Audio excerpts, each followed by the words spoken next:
Hello, beautiful people. Welcome to Back to Me, where we will be getting back to ourselves, where I'm on my journey consciously to continue to get back to myself. And hopefully, you allow me to have the privilege to guide you to get back to yourself as well by me using some of my own experiences that I've been through, as well as using some of my work that I do to guide you to start your journey and to kind of guide you throughout your journey of getting back to you. So today we're going to be talking about love, that Love, okay? Love is pretty complex. It can be pretty complicated. Specifically 3 areas. We're talking about self-love, love for others, and love for the world. And when I say love for the world, just the place we live in, our physical environment as well, that type of thing, right? That type of stuff. So first comes first, I think it's important to talk about how there is definitely a culture of toxic love that's often promoted, and some people will say, well, that is love, that is love, that is love. Like, what do you mean? Yeah, so I don't doubt that if a person is toxic in a relationship, that if you hook up to a lie detector test, they'll fail. And it'll be like, oh, no, they don't actually love you. I think they may. But we talk about different forms of love even. There is a toxic form of love, right? And this form of love feels more heavy. It feels more draining. It feels more dark. It brings up more distress, right? So those of us who understand what love is on a spiritual level, right? Because everything is energy. Everything here carries energy. It's very interesting. It's very beautiful, right? And so spiritually, love is actually the highest frequency. So toxic love is not a high frequency love, okay? That's why it makes you feel not like you feel so good, okay? Love is the highest frequency. And so generally when it is the correct form of love, a high frequency, it'll bring you up. You will feel good, right? So now we're going to get into talking more a little bit about some religious, spiritual aspects too. So for those of us who have ever had the opportunity to be blessed or graced with experiencing possibly the presence of God, your divine source, right? God, or even experiencing the presence of an angel like Archangel Michael, who has a really strong, powerful presence, right? Really, I mean, like lightning coming in.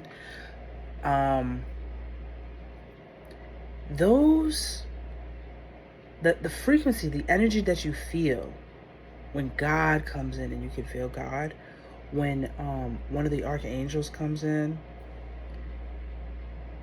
that feeling of like peace, safety, love, warmth, just you never wanted to leave.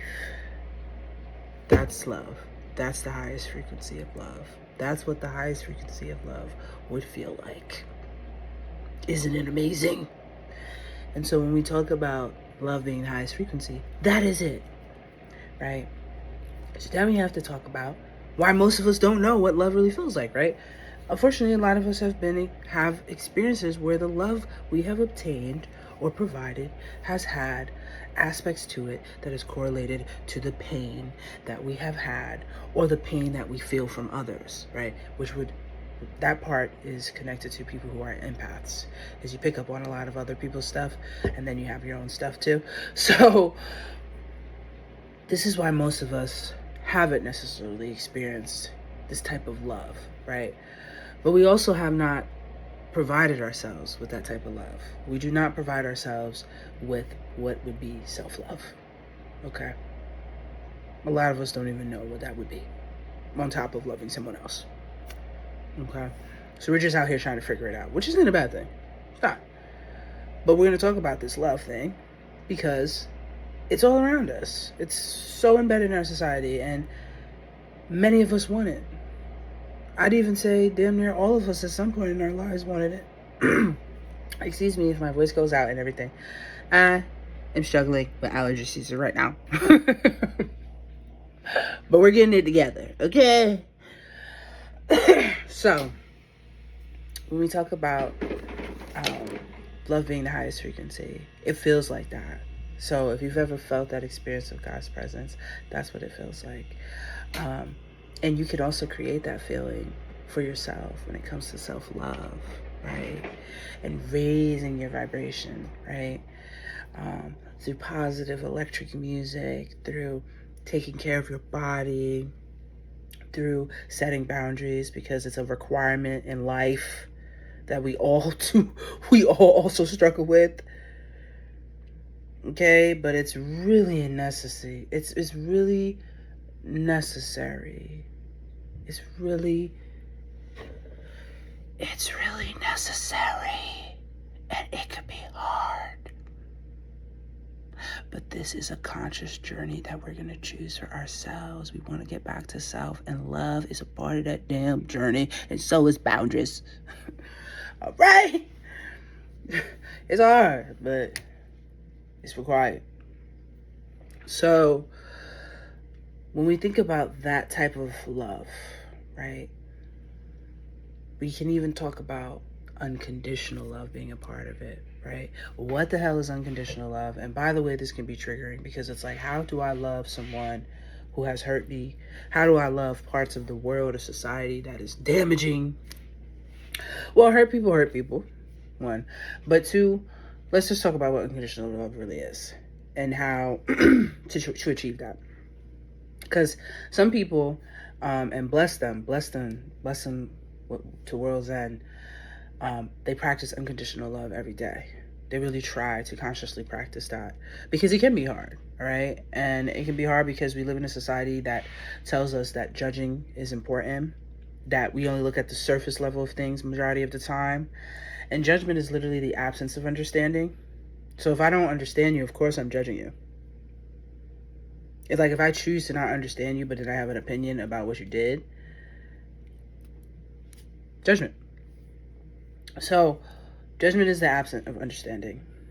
And we live in a society that promotes judging left and right. It's all over the place.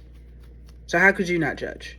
And some of us live in households, and our culture heavily does it too. It's very heavy on the criticism and negative reinforcement and judging, right?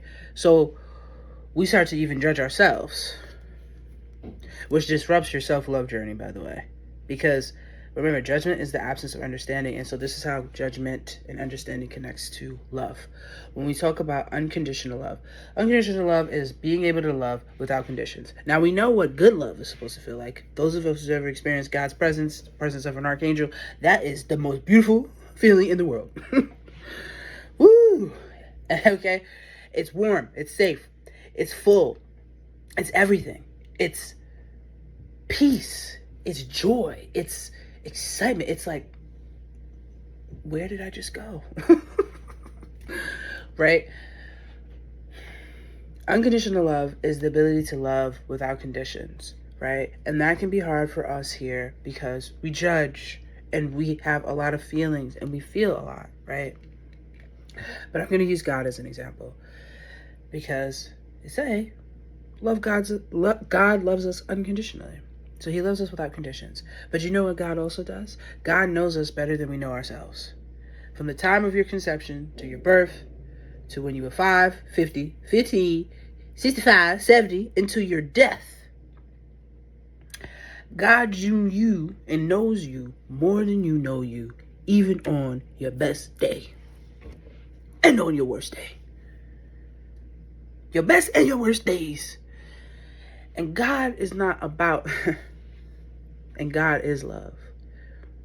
So society has also said that God is the judge. You're going to be judged by God, by everything you do. If God knows you better than you know you, that means God has an ability to understand you. That means God is not judging you, because judgment is the absence of understanding. God sees right through you, to your soul, and understands why you did what you did, why you didn't do what you didn't do, and why you're choosing to do what you're about to do.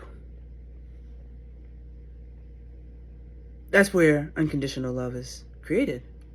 Because I can love you based on your conditions. Because I understand you way before you even created that condition. That's a powerful thing right there. You know what I mean? Now again, we're not gods. But we have God's source energy within. Because we are created in the image of. Right? So that's what they say, right? And if we're created in the image of, then we have that source energy in. That means we have the ability to choose, because we have free will. That's the thing. We have the ability to choose to activate practicing unconditional love through seeking to understand a person way past the surface, into the soul, baby, into the soul. Okay, because everything changes but the soul, baby. So if we use that example of God, that is how God loves us unconditionally, which means we can create that practice. We're able to do that as well. Is it hard? Everything is hard. Everything that is really good for us is hard here, because we have to rewire everything that we've always been taught. And all of us have been taught some stuff at some point that was not really actually helpful for getting back to ourselves in a way of unconditionally loving ourselves and showing up in a world that other people are in pain, and how do we love them, and how do we help them, and how do we guide them, and you know. So love is the highest frequency. It will allow you to elevate yourself. It will allow you to heal yourself. It will open you up to understanding, which therefore the ability to understand will help you to get to a place of acceptance of self and others, which is literally connected to being able to forgive yourself for things you've done and other people. Love is true power. It is the true power. Love is a true power. So if you love Grizzle Bobo, my dog. If you love my dog, no, let me stop. So if you love yourself and you love these superheroes, I want to be a superhero when I grow up, and super this, super that, you are the superhero, baby. You are the hero in your story, if you choose to be, because we got free will, baby. Free will is complicated too. All right?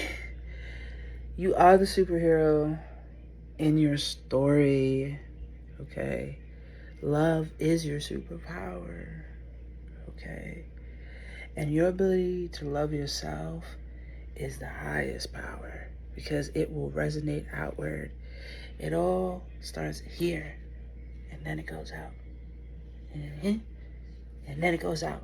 And it goes back to and then it goes out. And then here, and then it goes out. And then back. Okay? It starts in and then goes out. Bring up here, resonates out. Okay? Power without love is destruction. We've been seeing it for years now. And if you haven't noticed in 2024, or starting really in 2019, 2020, because you know what I'm talking about happened then, power without love is destruction. So those who seek power, who have power, and they have an absence of love for self, which means they most definitely will have an absence of love for others, they're destroying stuff. They're destroying other people's lives. Because again, what I say, hurt people. They're destroying other people's lives. They're destroying themselves in the end, which is interesting. They think because it's not them and they're pulling the strings to destroy others, that it isn't destroying them. But we're all connected. Like, what are we talking about? Just like a freaking, I don't know, a gorilla's connected to other apes. Yeah, they might have different, groups of them. But if a gorilla decides to destroy one part of the forest, they are destroying themselves in the end. Like, where you going? You're here too. Put me on. Is this something I don't know? Those in power who do not have love for themselves in their heart, love for others, are destructive. They destroy. Okay? And that's what we're seeing more than ever nowadays. And this is why I'm so passionate about this conversation, and talking about love today was really important for me. So now I'm going to give you a quick tip to start your self-love journey, right? Getting back to you, as I know you can, and I hope you do. It would start with you being able to get into the practice of relinquishing judgment from yourself. So don't judge yourself. Actively try to seek to understand yourself, understand why you act how you do, why you behave how you do, why you're choosing what you're choosing for yourself, right? Dig deep and practice understanding, not judgment. Judgment is lame because it's not going to produce anything that is good for you. Nothing. Because it's not going to, it makes you stagnant. It doesn't produce growth. So dig deep every day and start to consciously make the decision to want to understand yourself instead of judge yourself. On that note, happy getting back to you journey. I believe in you. I know you can do it. It's a choice though. So whenever you're ready is when it's supposed to be.